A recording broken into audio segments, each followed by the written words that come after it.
The Garrett Perry Podcast, Take 9. Joe Daniels is just tuning up. He's my guest today.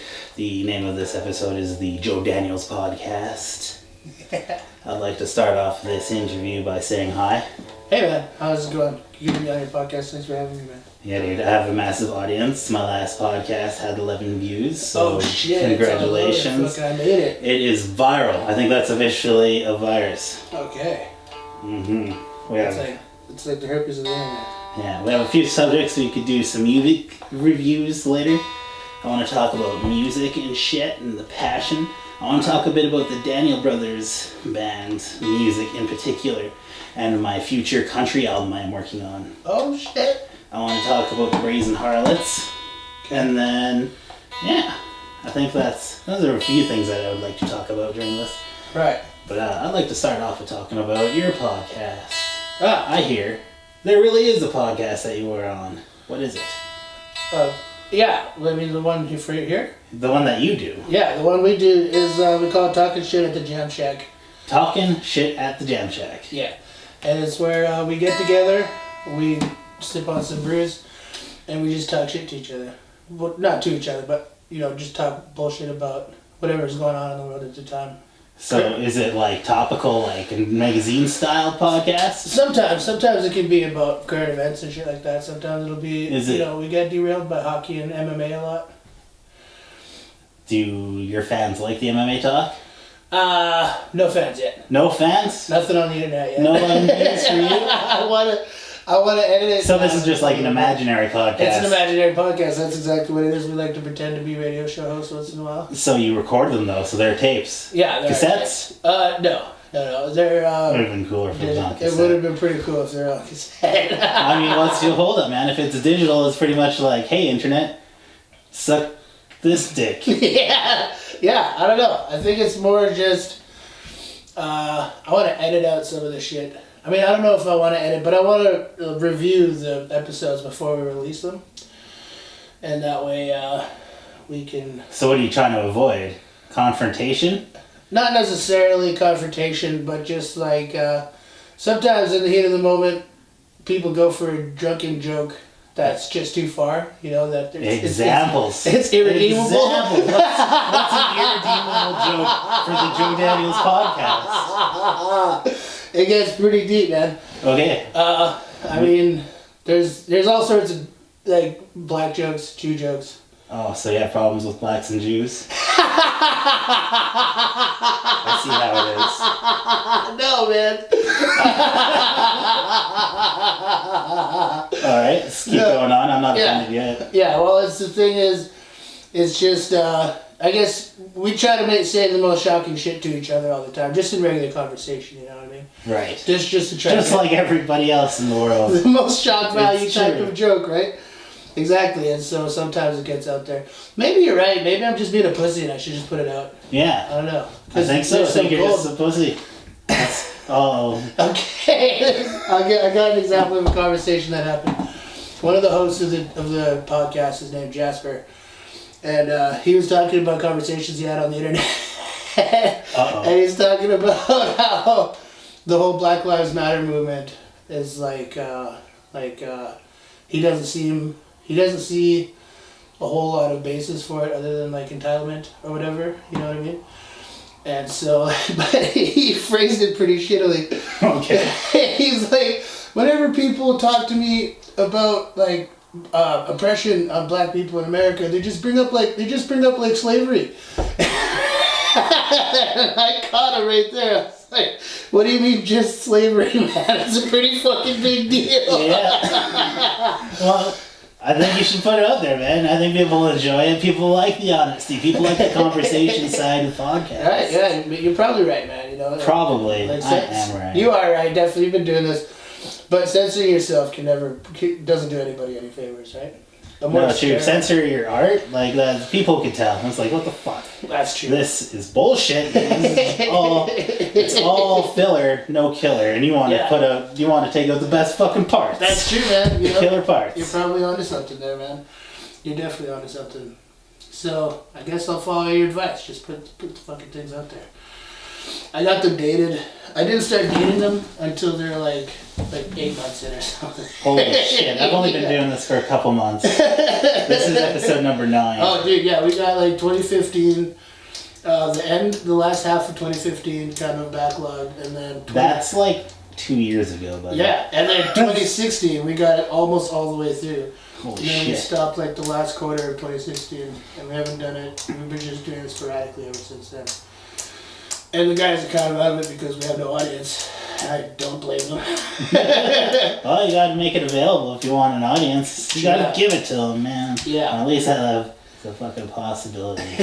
I'll be putting it out there pretty soon. You know? Fucking right. Lit the fire under my ass. Nicely done, sir. Alright, cool. Movie reviews. That's Movie the reviews. one topic we talked about on Facebook when we were organizing this. We could do a Right. segment about movie reviews. Yeah, we prepped that, right? Yeah. Okay. Here's my thought. Okay. I don't like movie reviews. Oh, okay. I hate reviewers. People on. I see. I have one channel on TV.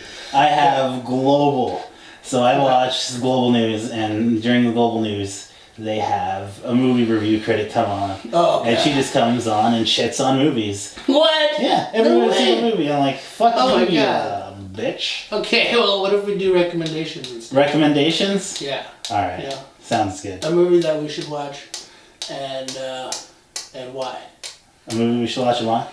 Yeah. All right, I'm gonna start this off Okay. with a movie that I'm acting in. Oh! So that's why you should see it. Okay. Yeah. End of review. Okay, the title of the movie is Hello Destroyer. Hello, Destroyer. I play illustrious man number 3. Oh! Yeah, there's man number 1, man number 2, and man number 3, so pretty much the greatest. Damn. Yeah. You got like a third. I get a name in the credits, and I have an IMDb page. Oh my god! Yeah. I need to find somebody who has an IMDb Pro account, Right, so they right. put my picture there. Okay.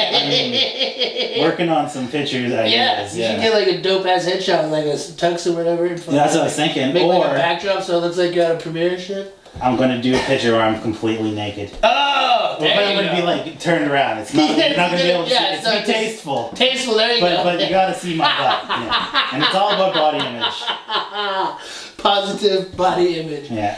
I'm into it. What's the plot? What is it about? Is it one of those things where you can't discuss it without giving part of it away? I could give all it away. I won't give away the ending. It's a pretty deep movie. It's deep and it's kind of dark at parts. Nice. It's kind of, I don't know, it's told in tight close-ups. Like, a whole movie is like done in close-ups. There's very few little shots. There's no music, and it seems a little rough around the edges. But that also, like, brings its realism. It feels kind of like a documentary that way. So it's a hockey player in Prince George for the fictional team, the Wildcats. Oh I shit! think that's what they're called. I can't even remember. Right. He's just doing the hockey career thing. I guess he's only a teenager at this time. It's like before he goes. It's the same league, the WHL, right? Oh yeah. And then he has an accident, Oh. but where he like seriously injures somebody. That's like the big twist. And then he kind of not allowed to play hockey anymore, and like everybody shutting him out. Oh. And that's when I come in. Like one of the last scenes before he leaves Prince George Yeah. is a scene where he's in the diner with a couple of his hockey friends, and they're talking about FUBAR. And it's fucking like, oh, Funkenschron. That's so fucking funny. And they're all drunk and shit. And he's like, remember FUBAR 2, the fucking Sky Mall? The Sky Mall! I remember this scene so vividly because I was there when they were filming it. It was like fucking rights. I love the FUBAR quotes. And then they're just having a good time, and he's kind of drunk sitting there. And then there's the 3 guys sitting at this one diner booth, and then like 2 booths down is me and 2 other people. Man number 1, man number 2. Man number 1 and man number 2 are facing the camera. I'm facing them. So you get to see like a little bit of the back of my head for a second. It's fucking awesome. And then it's like a close up of man number 1 giving him a dirty look. They cut out my big moment. I had this. I'll reenact it for you. Camera right now. Yeah. I was like, okay. So imagine there's 2 people here and they're looking, and I'm just, they're having fun talking about FUBAR. This is my moment. Dude. They fucking cut it out, man. The cutting room floor, my biggest fucking moment. How fucking dare they? I know, it sucks. Oh my god, that would have added such atmosphere. Yeah, so man number 3's moment to shine. So anyway, the next time you see me is when they're up at the cash register paying. We walk up to the cash register, we're giving them stank eye the whole time. And then we get in a fight. Oh shit! And we get in a fight, and this actor, he's an MMA minor guy. I don't know. He fought actual MMA fights before he started acting. Oh my god! And then he started acting. One of his first projects was in the Walking Dead spin-off. Oh, Fear the Walking Dead. Fear the Walking Dead. He was a small part in the first season of that. Nice. Yeah, and then I got in a fight with him. Fuck yeah. Yeah, I fucked him up, man. The whole movie's a fucking total mind trip, man. It's so disturbing and highly recommended. It sounds like a lot of fun. It was awesome. And then here's a little behind the scenes secret. They fed us. No shit. Jambalaya and had fucking huge sausages and shit. And I'm like, I want to be an extra in every movie now. They treat me this good. I didn't get paid though. That's the only thing. I was out of the goodness of my heart. And for my acting career, I'm a fucking actor now. Yeah, you got an IMDb, motherfucker. That's fucking exciting, man. Dude, that's cool. I'm excited for you. Do you have a movie review? Oh yeah. I got two. One new, one old. Alright, let's start with vintage. Vintage, okay. Me and Mike recently got together and watched The Deer Hunter. Great fucking movie. I've heard about this, never seen it. Tell me about it. Okay, well, first off, it's a long movie. There's going to be like, we're so trained, attention span wise, by today's movies to have fast cuts and shit like that you might be like, I don't know, but you're a big film fan, so I don't think it's. I wouldn't bother me. Yeah, exactly. Like me and Mike found ourselves like once in a while, like, all right, what's the next part? You know what I mean? But I found myself like about a quarter way into the movie, I realized that it was just the ADD training of the fucking modern film editing style. You know what I mean? And so, but it's a really good movie. The performances are fucking A+. It's Robert De Niro and Christopher Walken when they were babies. Cool. Yeah, real young, man. Super talented, unbelievably. It's fucking crazy. And like the whole idea is that these people grow up as steel workers in a small Pennsylvania town, and they go for one last deer hunt before they go out. They have to go to Vietnam. And so the whole story is about these different characters, their experiences in Vietnam, and the fallout when they get home, and the fallout of on their lives that going to Vietnam has. And it all takes place during a deer hunt? No. The deer hunt is over. Like, the deer hunt is one of the plots in the beginning of the movie. Okay. And then the deer hunt is over, and then they gotta go off to Vietnam. Yeah. So it's a bunch of childhood friends who grew up. So they naturally, like, that's their instinct. They're deer hunters. They gotta get their own food, but then like they're thrown into fucking hell. They're fucking Vietnam. Exactly. And so it's just a really brilliant depiction of not just war, which it does have one of the greatest war scenes of all time, the Russian roulette scene, right? Mm-hmm. In The Deer Hunter. But it's like one of the coolest type of time capsules. You know what I mean? Like, music is better than like the album Sgt. Pepper's by the Beatles is way better than like a 10,000 word essay about the year 1966 or whatever. You know what I mean? 1967. And like movies are just like that too. Like, you could see a write-up on the year that The Deer Hunter was made, or you could just watch the fucking Deer Hunter, and that's the way culture... Make your own opinion, bitch. Yeah, and that's the way the culture and people and the way they interact with each other and everything. It's really fun. 70s movies are some of my favorite movies ever. 5 Easy Pieces, you ever see that movie? No. Jack Nicholson, he plays an oil rig worker. You find out halfway through the movie that he was like... he was destined to be a Philharmonic piano player. He was like a trained concert pianist and shit like that. And he gave it up to be like more humble. He's a yuppie, you know? But Jack Nicholson's always a yuppie. But it's a really great movie too. Jack Nicholson, Nicolas Cage, right? No, Jack Nicholson. Jack Nicholson? Yeah. Okay. 5 Easy Pieces. What about your new movie review? New movie, Get Out. You seen it? Get Out. That is... I've seen an ad for it. I think, or freshman. Okay, it's Jordan Peele's movie. He made it. Oh my god, I heard about this, yeah. Yes, Tell me about it's fucking awesome. It's really a great horror movie, man. It's it starts off freaking you out. Like, it's super subtle, you know what I mean? Like, it starts off with a pretty scary part, and you don't understand what the fuck it has to do with, like, the story throughout the most of the story, you know what I mean? But as shit unravels and you start to put together what's going on, it's fucking really well done. And, like, all the callbacks, like, they call back a bunch of shit in the last half of the movie. And then it all blows up. So it's a black guy who's in a relationship with his white girlfriend, and she's bringing him to meet the family. And he's like, listen, like, when I meet girls' families, they're not too happy to see a black guy, you know what I mean? Mm-hmm. And she's like, don't worry about it, they're the least racist people. My dad voted for Obama twice, and he'll tell you about that, you know? Like, yeah, oh, big deal. and she's like, it's gonna suck, but he means no harm, I tell you.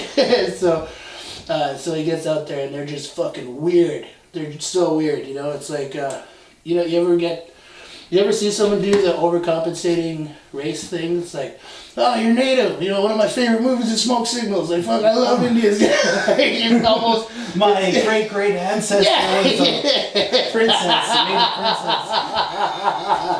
Like, that is almost as unbearable to me as someone saying, fuck Indians. You know? It's just overcompensating. It's like, what the heck? What are you so interested about? Like, tell me about the neighborhood you came from. Oh, that's interesting. Yeah, exactly, man. So that's like the whole movie is really good, and then it explodes, and it's like fucking freaky. It's a pretty freaky deal.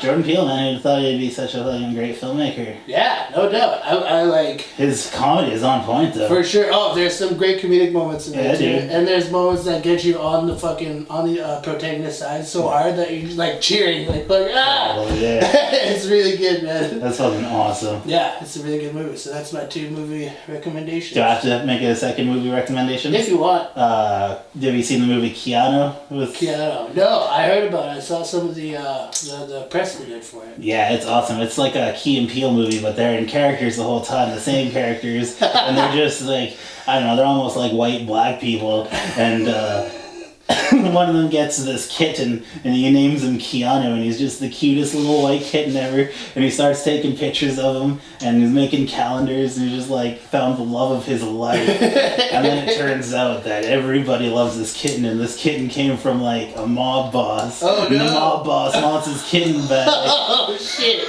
And their neighbor next door, played by Will Forte, fucking brilliant part. finds the cat and brings him back to the drug lord, and shit. It's a dope movie. And Key and Peele also play some of the main antagonists too. They play like the hitmen at the very beginning of the film, where they start shooting shit up. Yeah, so they kind of do double role shit too. Sweet, so, man. Highly recommend. It's so funny. I never laughed so much in a while. I guess I know. I've seen it a couple times. Yeah.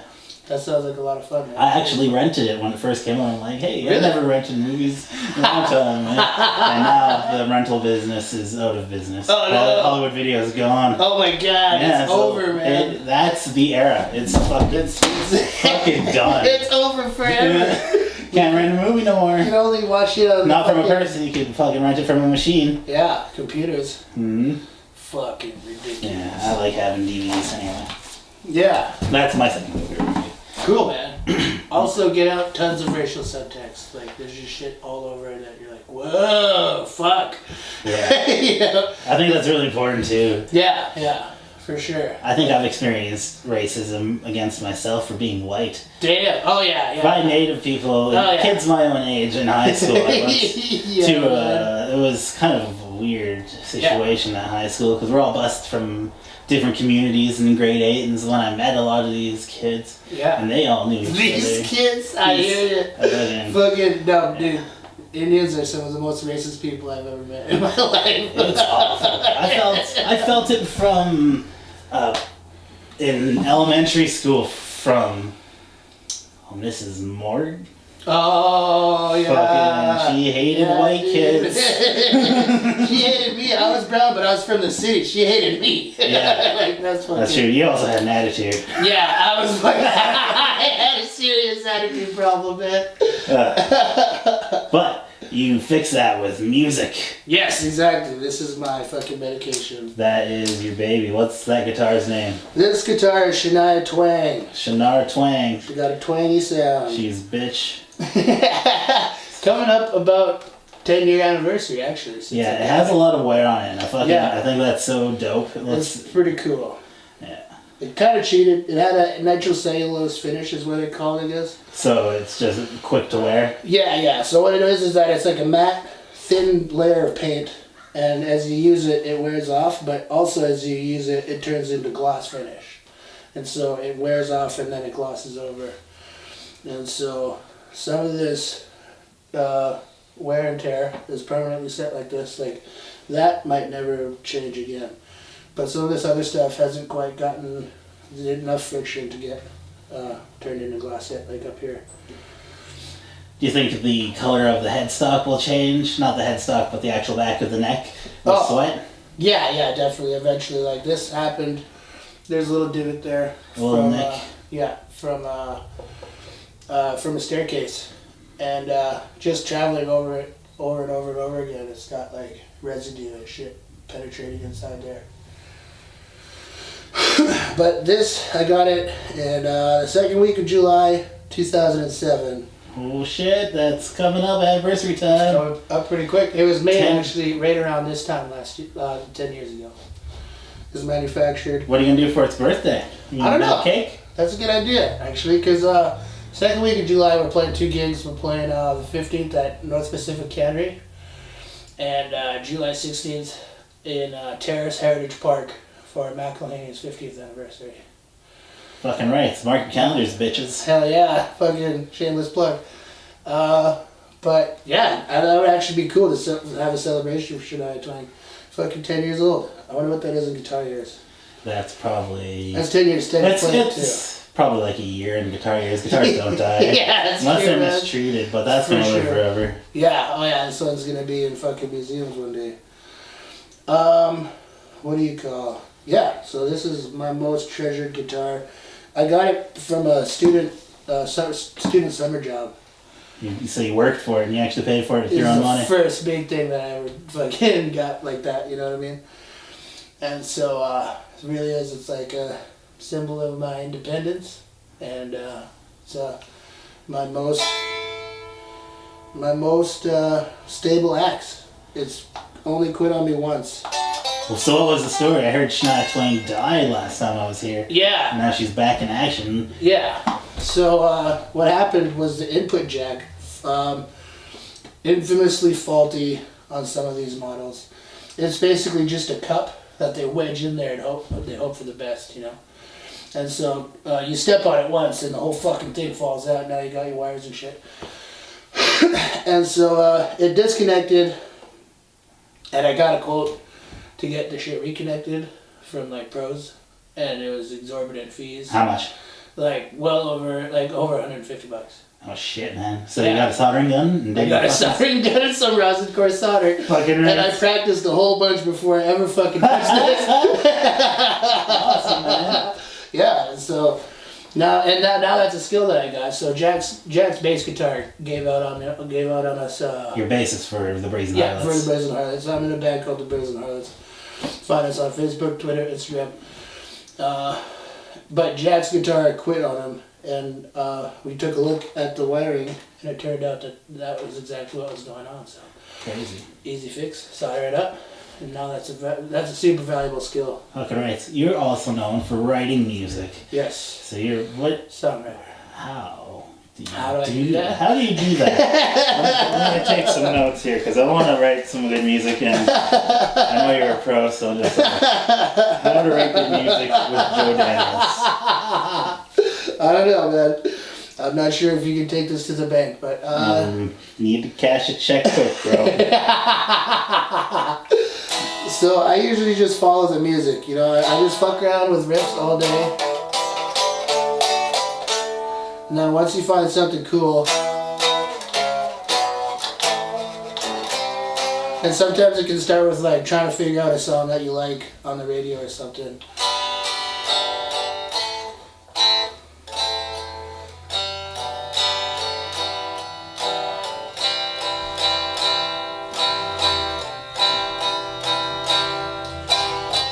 Follow the music, fuck around with riffs, and start with trying to figure out a song on the radio. I'm gonna be a songwriter. You can do that. Yeah. I'm in a band too. Sweet. Pink Riot. Yeah, I'm the lead singer, and I write a lot of the lyrics. Right. And not so much the music. That's our guitarist Carl Wieson's job. I like to ride on his skill. Sweet. It's gonna be fucking awesome, and I'm actually working on a solo project. I'm gonna put my name on it. It's gonna be the Garrett Perry. Oh, I can't remember. We had a pretty fucking awesome name for our band, but it was gonna be Garrett Perry and something. I'll get back to you. Maybe on the podcast it'll just be right here. Yeah, there you go. That's hilarious. Songwriting simplicity goes a long way. Just something simple, something that'll catch the ear. Can you play like a 12-bar blues right now? Yeah, I could do that. Because maybe I could sing a song. Kind of play not too fast. I think that's what it is. Any particular key? D minor? No. Let's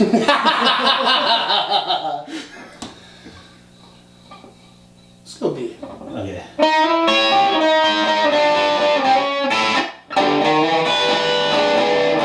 Smoke marijuana for breakfast. Do line of coke for lunch. Sorry, I fucked up. That's not 12 You bar. Okay. Here we go. Alright.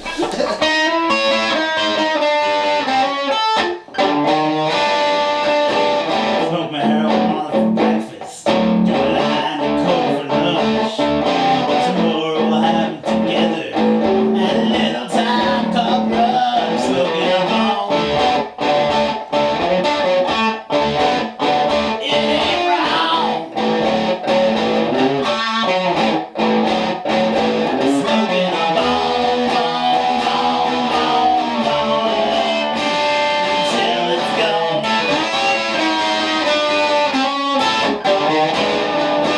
Dinner I'll have peyote, topped with magic shrooms. It won't be much longer before I taste the tune. Smoking alone. It ain't wrong. And it won't be a problem until it's gone. And then during this verse of the song, I literally take a bong hit.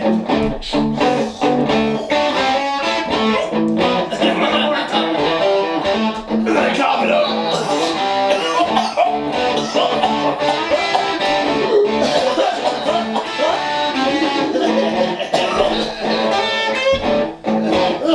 Yeah. Oh, I'm good.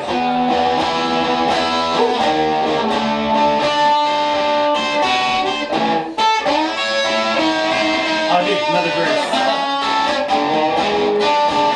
Oh fuck, I fucked up. We're done. That's a sneak peek at my album. It's called Matching Carpet, and it's in progress. And it's gonna be available at $5 physical copy, $5 digital copy, your choice.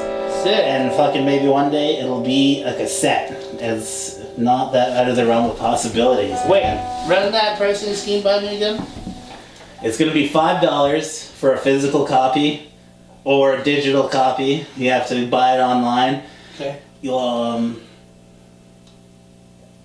and that's it. That's the whole deal? That's the whole deal. One day it might be on a cassette. Oh. Fingers crossed, working on it. That's good. I've been looking up some companies that do cassettes. Yeah, my friend from Flying Machine, I already said this on my last podcast, made a cassette with his ex-keyboardist from Flying Machine. Oh. So on side one is all music by Dan Johnson, and the side B is all done by Steve. Oh fuck, I can't remember his last name. So I'm just all he calls himself on the thing is Steve. It's like, bye Steve. Ha! So side one is called Great Garbage. by Dan from Flying Machine, and the side B, which is also just another side A, is called Junk Food Sandwich.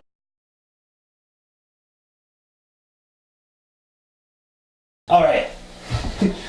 Garrett Perry Podcast, take 9. We don't know where that ended off, but the camera stopped recording. I didn't know there was a time limit on my camera. You learn something new every day. Oh, fuck. But I know this camera splits up the 4 gigabyte. If it's over 4 gigabytes, it'll split up in 2 clips. Okay. My old camera didn't do that. So thank you, Canon, for making a better camera for more expensive.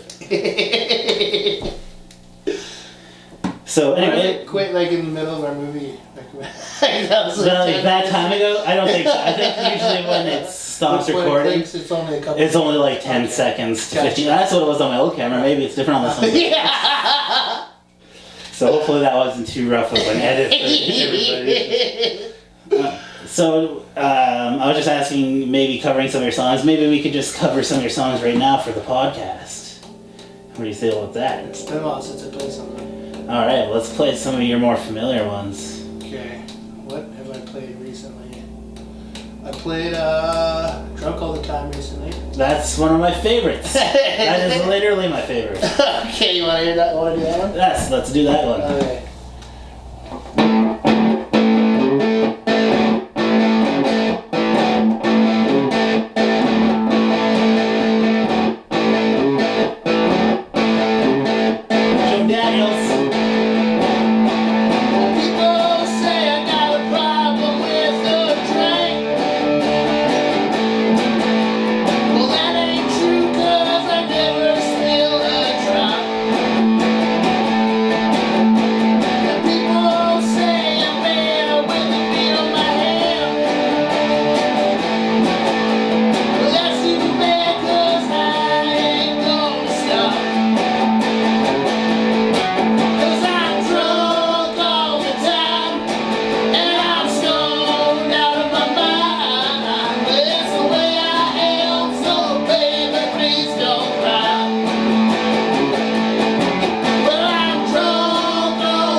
Fucking get old, man. Fucking old every time I hear it, man. I'm like, fuck, I need a beer right now, a campfire, and a joint. Yes. I'll be fucking dope. It's a fun song, man. It's a lot of fun to do, for sure. Yeah, dude. I like Beer and a Girl. That's a fucking dope one, too.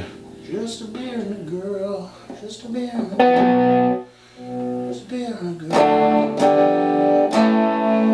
I'd have to use the YouTube video for that one. Alright, Beer and a Girl. Floozy? You know.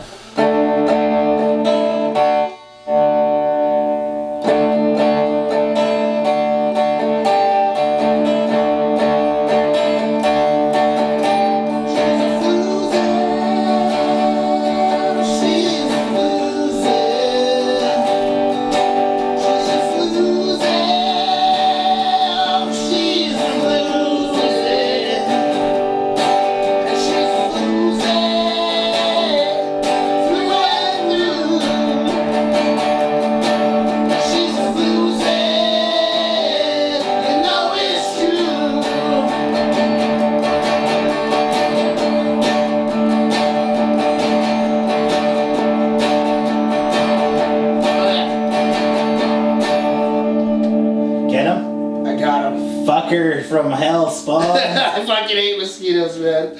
Okay. I was down and ready to go. And she said, hey man, $20, yo. She's a floozy. Oh, she's a floozy. And she's a floozy. Through and through. She's a floozy. You know it's true.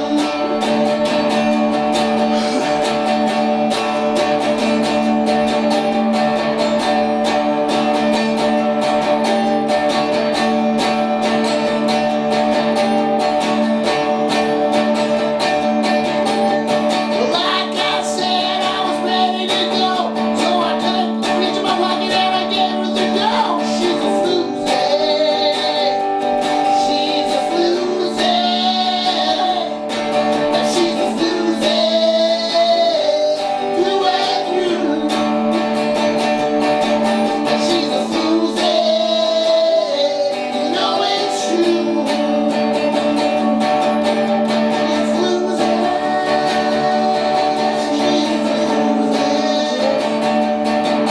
She's a floozy. She's a floozy. She's a floozy. She's a floozy.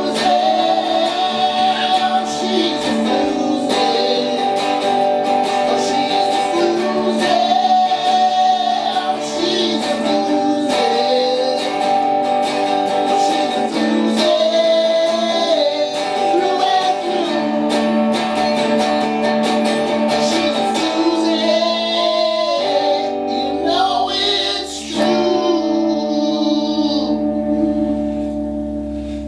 That's awesome.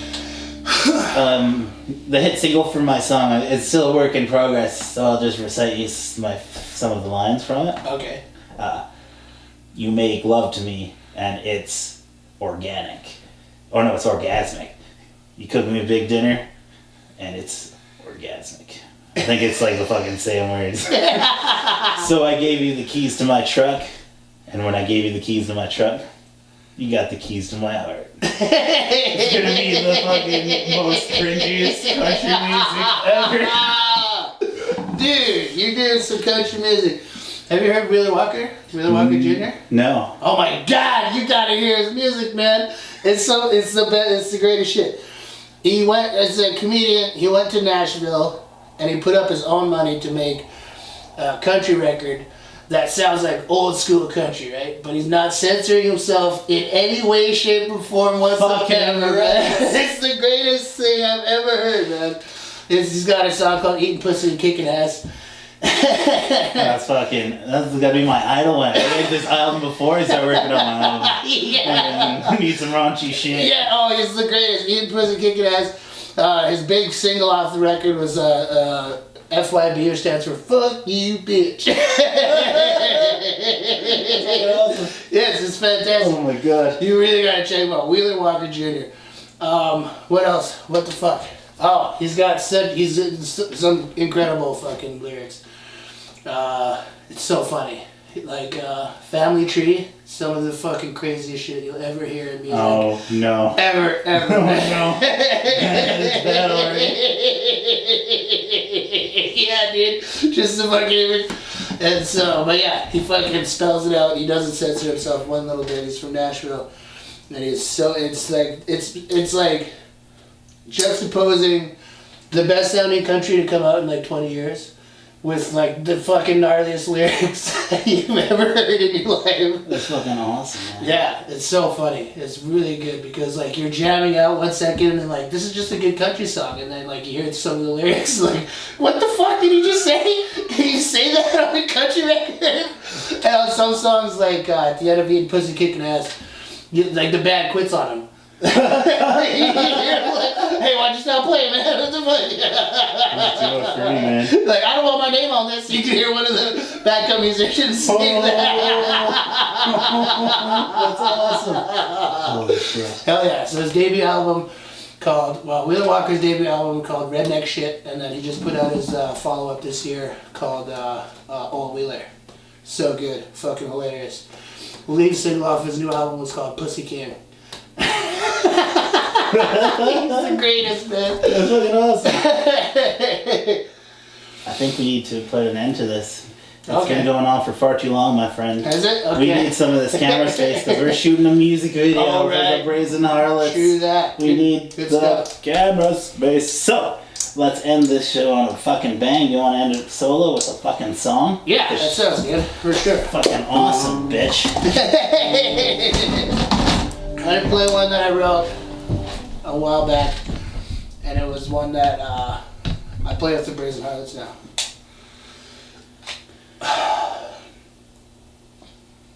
I'll do that intro again when you're ready. Oh, dude, we're rolling. We're live. Are we? Okay. Got it. Okay. Yeah, so this is what I do with the band Brazen Harlots now. I wrote this when I was in Vancouver. I think I was like 18 years old or something crazy like that. So here it is.